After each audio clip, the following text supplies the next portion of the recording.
Hey everybody, what's up and welcome back to today's video guys. And today guys, I'm going to go ahead and be showing you how you wrap text in Pixlr. This is a very simple thing to do guys, so make sure to watch this quick and easy video till the very end, follow my steps correctly so you can make sure that this works the same for you and that you can do this yourself. But yeah guys, let's get straight into it.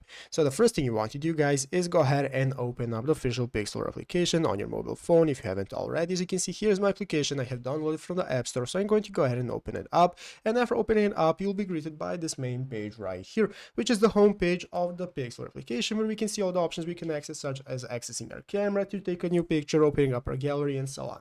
So let's go ahead and select our image that we want to use from our gallery by clicking the photos option. That's going to open it up. And here, as you can see, I have now selected an image that I want to use in Pixlr. So now I can get started with adding my text and adding the wrapping effect over it. So as you can see right here at the bottom of the page, we can see all the options we can access and the tools we have. So as you can see, we have the briefcase with all the tools that we can use. We have the color options and so on. And guys, the last option right here is the option to go ahead and add text. So as you can see, once we click that option, now we can go ahead and say in and enter in the text that we want to use. So I'm going to enter in tutorial. That's going to put the text right here, and now I can go ahead and start using the wrap effect. Basically guys, as you can see, here are all the effects that we have that we can use with our text. And guys, here is our wrap effect. So as you can see, you can try out all the effects you have right here. You need to go ahead and download them. Basically guys, here is the wrap effects that you have for your text that can get you the desired effect over your text right here in your image.